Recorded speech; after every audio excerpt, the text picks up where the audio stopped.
Let me tell you a story. Carla and Jim work at the same hospital. Carla's a doctor and Jim is a registered nurse. Carla became a doctor to fix problems. She loves the challenges of trying to figure out what is wrong. It's a puzzle. And she's trying to beat whatever disease or problem that person is having.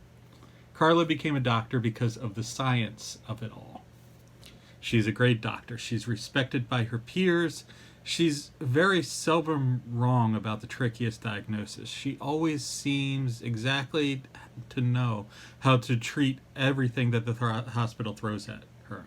She's probably saved hundreds of lives. And she finds her job extremely rewarding and satisfying.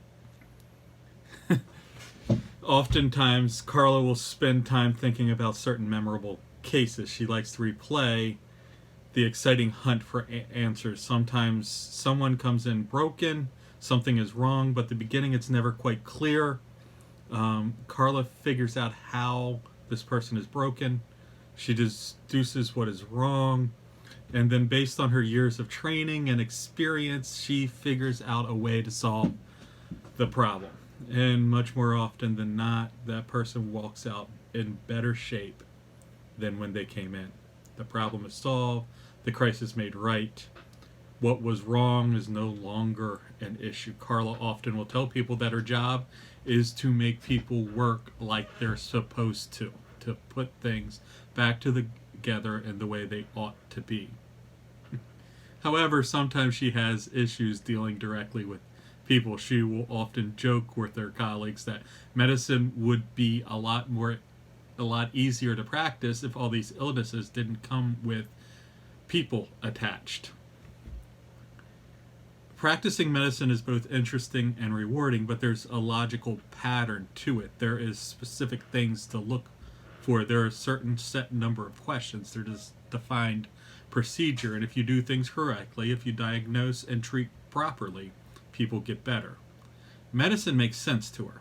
People don't always make sense. There's no standard operating procedure for people. People react in completely random ways.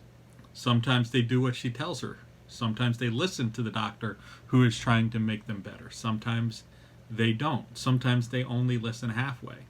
She is frustrated often when she's not able to communicate to her patients exactly what they need to do in the exact way that they need to do it, in a way that they actually listen to her.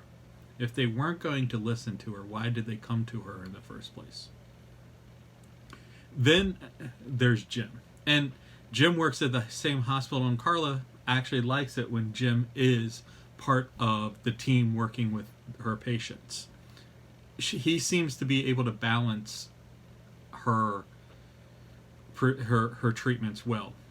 Jim is a completely competent nurse. He was wonderful at his job. However, what really sets him apart is how easily he can connect with the patients. He can talk to them like he is their family, like he knows them. He is able to communicate with patients in ways that help them understand that is everything that is going on, motivate them to do what is needed, and even ease the fears and doubts as they're going through the process. He understands that being in the hospital is probably one of the scariest moments in this person's life. Jim almost intuitively knows that it is not only important to be right, but it's also important that the patient trusts you are right. Jim thinks communication is a key. He not only needs to say things right, but he needs to say it in a way that the patient understands him. The patient is more likely to be afraid of something they don't understand. Helping them understand eases the confusion, the uncertainty, and reduces the scariness, the fear. Jim not only takes time to learn what is wrong with the patient, but he also takes time to learn who the patient is. Explaining a surgery will go differently to say an ex-Marine than it is to someone's grandmother. Those are different people you need to communicate with.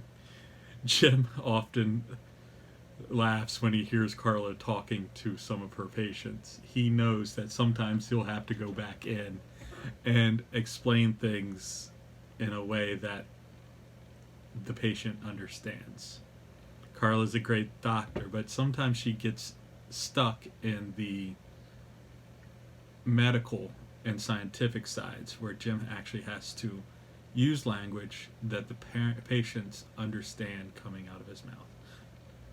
Jim knows that's his role, and he's okay with that.